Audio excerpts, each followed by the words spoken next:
Humans have had a long and deeply intertwined relationship with the sun. This relationship shows up through ancient texts, ancient scriptures, and mythology, but it also spans throughout our biology and through our sense of safety.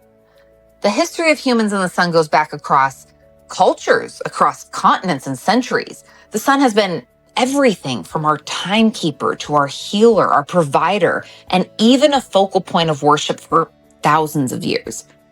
It wasn't that long ago that we desperately needed the sun to provide us with a food source. Now we can create food in labs, but before this modern invention, the power of the sun was our provider for food and security. In almost every ancient civilization or religious text, the sun is referenced. The sun often appears in ancient texts as either a central object of worship or as a symbolic language used to describe a divine figure. For example, there are several verses in the King James Bible where Jesus is directly mentioned surrounded by an imagery of clouds and skies, often in the context of a divine presence or a return, but it's done so in almost a solar imagery. Deities are often depicted with a sunburst or a sun halo around them. And sometimes the deity itself and the sun are used almost interchangeably. It seems to me that we all come from a long line of sun worshiping cults to varying degrees. There seems to be a lot of sun gods or son of gods throughout our earthling history. But our ancestors didn't just admire or worship the sun, they actively used it as medicine. You can find this information in very old texts going back to ancient Egypt, to Ayurvedic texts, even recorded teachings of Hippocrates advocating for sunlight therapy to treat ailments. Ancient earthlings seem to know that the sunlight was food for our cells. But in modern times, the relationship with our sun has changed. If anything, the sun has gotten this bad rap of being something harmful or cancer causing, something that you need to protect yourself from. It will age you, cause wrinkles. A lot of the verbiage surrounding the sun is suspiciously negative. We have become an indoor generation, replacing sunlight with artificial light. We cage ourselves up inside and then slather ourselves in sunscreen covered in clothes when we do go outside. Ironically, and not totally unrelated, we are also seeing depression, anxiety, sleep disorders, and hormonal imbalances becoming common states of being. Does our modern distance from the sun have something to do with this? And is it possible for us to be happy and healthy as an earthling species when we shut out the sunlight of the spirit? In this episode, I'm going to share why our relationship with the sun has always mattered and what you can do right now to strengthen this relationship in ways that actually support your mental, emotional, and spiritual well-being. This episode is a game changer that you don't want to miss.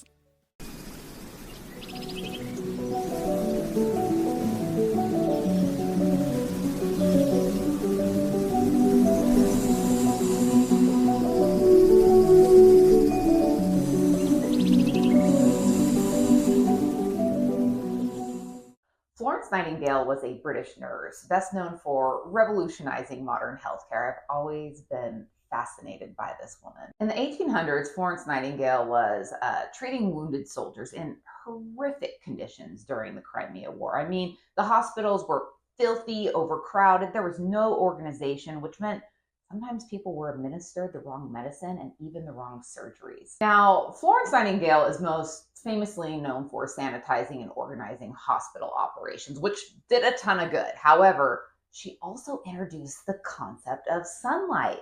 She started noticing that the patients who were placed near windows or who got direct sunlight were recovering at a much faster rate than those who were not. She began doing things like rearranging hospital wards to let in more light and fresh air. Now, keep in mind, most doctors at the time didn't think sunlight had any medical value whatsoever. Florence disagreed. She believed sunlight was essential, not because someone told her that, not because she read it somewhere in a book. She didn't have any lab results to back it up. Florence came to this conclusion through observation and intuition. Florence was remembering ancient wisdom that had been practiced for thousands of years, and her legacy reminds us that sometimes progress means circling back to what we've always known.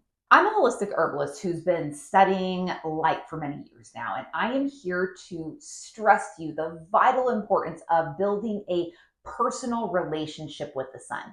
Earthlings have evolved under the sun. The molecules on our bodies act as a dream catcher to catch light. You are literally a light catcher, and everything always seems to come back to the light. Light plays a major role in the healing of all diseases, from cancer to MS, COVID, Lyme disease, viral and bacterial infections, autoimmune disease. I mean, I can literally go on and on. Lacking it is a precursor to pretty much all disease. We know that vitamin D helps us absorb calcium, which is crucial in the prevention of bone disorders like osteoporosis. We need sunlight for bone health. We know this. Those with low vitamin D tend to have weaker immune systems. An unlimited number of diseases can occur with a weak immune system. Let's talk circadian rhythm. Your cardiovascular system runs on a 24-hour rhythm synced by light exposure. Countless heart-related issues are linked to low vitamin D. A lot of the scary brain disorders that no one wants, like Alzheimer's, Parkinson's, dementia, all have one thing in common. People with these neurodegenerative diseases often have really low levels of vitamin D and have for a very long time. This makes sense because vitamin D plays a major role in neuroprotection, neuroplasticity, and neurotransmission. We are watching these super scary diseases skyrocket in numbers, and since most of our vitamin D comes from the sun, it kind of makes you wonder how much disconnecting from the sun is affecting our brains. Our entire endocrine system, which is our hormonal system, takes cues from the light. There's a lot of hormonal problems happening in our modern world, a lot. This is alarming because our hormones are chemical messengers. Sunlight helps set the rhythm for hormones throughout the day, especially through the influence on the brain's hormonal releasing centers. But when we misuse light, like getting too little sunlight during the day or too much artificial light at night, it throws our hormones out of sync. Having our hormones out of sync can show up in many, many ways, and none of these symptoms are fun for those who experience them, but let's go into what that could look like. One way a misuse of light can throw your hormones out of sync is through melatonin suppression, which can look like difficulty falling asleep or fragmented sleep or shorter sleep duration. Low melatonin levels are also linked to depression, anxiety, and can drastically affect cognitive performance like mental and emotional regulation. Melatonin is also one of the most powerful antioxidants in the body. It helps neutralize free radicals. It literally cleans you up. The suppression of this hormone creates DNA damage, and your DNA and gene expression is everything. Vitamin D is your control switch for your DNA through your pineal gland. DNA damage heavily increases any sort of age-related disease or cancer. I mean, think about it. That's what cancer is at a very basic level, right? A break in DNA. Well, the sunlight plays your DNA like a symphony. Misuse of the light affects cortisol levels, thyroid production, growth hormones, sex hormones. I mean, think things like mood swings, libido changes, and metabolism issues. For the females out there, it could look like a whole bunch of things like irregular or painful menstrual cycles or reproductive issues, which we're seeing all over the place. For men, it could look anything like, very low testosterone levels. Over time, these sunlight disorders that drastically impact the hormonal system can increase the risk of metabolic disorders, mood disorders, and then obviously sleep disorders. I could go on and on, but you get the point. Removing ourselves from the sun has serious consequences. It regulates countless biological processes. Contrary, misuse of the sun can also have health consequences. I would not recommend lathering up in oil or in lotion and going and laying out for several hours. You do not want to burn. Do not burn. Your skin is the largest organ in your body, and one of the ways your body gets rid of waste or toxins, it's by sweating, right? So if you put lotion or oil on your skin, then go outside under UV light and start to sweat, toxins are trying to leave your body. But if you put something on the body to trap in the toxins, then add ultraviolet light on top of it, well, that's a great way to get skin damage or skin cancer. So now I'm going to give you some awesome tips on how to properly use and build a better relationship with the sun. First, I highly recommend you downloading the D-Minder app. It's free. I'm not sponsored by DMinder or anything. I just talk about this app so much and have turned so many people onto this app that they should pay me to talk about it. Okay, so DMinder helps you track how much vitamin D your body can make from sunlight based on your location, your skin type, your age, and the time of day and year it is. If you follow this app, you will never get burned. The app uses GPS. So you basically put in your location, your weight, your skin type, your age. Say your goal is to go out once per day to sunbathe with the intention of getting vitamin D. Then the app will tell you when your vitamin D index is for that particular day and how long you can be out on each side without burning. Remember, you can only get burned under UV rays. You cannot get burned under the other rays of light. So right now it's the end of July as I'm filming this. And my DMinder app says that my vitamin D index is from 9:09 in the morning to 6:03 at night.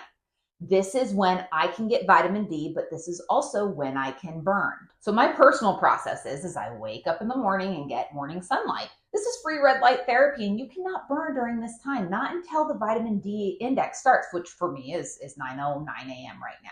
So before 9 a.m., I get the benefits of the other rays of light without any risk of burning. Then I get my sunshine throughout the day following my DMinder app, knowing how long I can stay out in direct sunlight without getting burned. You don't need sunscreen. You just need to know when you need to remove yourself from the sun or cover up. Then I can get more free red light therapy after 6 o'clock when the vitamin D index goes away. Do you see what I'm doing here? In order to build a better relationship with the sun, you should know what the sun is doing every day. A really simple way to know this is through an app. The vitamin D index changes throughout the year. It's really long in the summer. And the vitamin D index is either really short or non-existent in the winter, depending on if you live above or below the 33rd degree parallel. Those who are above the 33rd degree parallel lose all access to vitamin D in the winter. Those below the 33rd degree parallel have a small window of vitamin D available for them. There are many ways that you can incorporate really lovely and simple practices into your life to improve your vitamin D levels. As you are walking outside, try to connect with the sun. There is this lovely spiritual essence that you will eventually be able to feel from it. It's warmth, its ability to charge us up, its ability to heal us. Pretty soon you'll start craving getting outside, even if just for a few minutes. I remember when I started building a deeper relationship with the sun, and as that relationship grew, I would be sitting in an indoor meeting and just craving for that break where I could run outside and feel that sun on my face. Since our entire endocrine system takes cues from light, then a great way to support hormonal health is living your life according to the sun. Now, I understand that that is not possible for everyone for various reasons, but I cannot stress to you how much catching sunrise in the morning with naked eyes, getting sunshine throughout the day, and catching the sunset at night has helped me. I had to be rushed into surgery due to an issue last year, and I had to have my right ovary removed. When that happened, my hormones went absolutely out of whack, obviously. Not only was I in grief over losing an ovary, but my hormones, my chemical messengers were screaming at me. My body temperature was all over the place. My menstrual cycles had become irregular after they had been mostly regular my entire life. Premenstrual and menstrual symptoms started becoming awful for me. I've spent the past year working on balancing out my hormone system to the best of my ability. It's an ongoing process, but I can tell you right now that the healing power of the sun has played a pivotal role in helping me bring my system back into balance. When I live my life according to the sun, I feel so much better. It has helped heal me in so many ways. There are other really simple ways to help improve your vitamin D and your connection with the sun. When you are on work breaks, you can take breaks outside when possible. Most of us eat several meals per day. It is really nice to eat outside under the sun when you can. Picnics also make great date ideas. Me and my husband love picnic dates, and it's a great way to be outside. You don't have to be in the sun the entire time. You can bounce back and forth between the sun and the shade. Make laying out in the sun a special break or an act of self-care. When I lay out, I try to have on as little clothes as possible. It's great to be naked if you have the privacy. Being naked in nature is super underrated. It's awesome. You can also buy tan-through clothes or swimsuits. Kaniki is a brand that I know who has hand through clothing. Maybe you have a prayer or meditation practice. Rather than meditating or praying indoors, lay outside in the sun and do this. Or maybe you have another activity that you like to do. Can you do this other activity outside when possible? Do you work from home? I do, and so does my husband. It is really easy for us to pull our laptops outside to get a little work done under the sun. Those are just a few simple ways that will improve your relationship with the sun and improve your vitamin D levels, thus improving your overall health. Vitamin D is one of the most important blood tests I get on a regular basis. A big question I often get asked by others is, what should my vitamin D levels be at? For me personally, I always want my vitamin D levels to at least be over 50. If you are sick, or if I am sick with some sort of disease or ailment, I would personally get those vitamin D levels up over 65.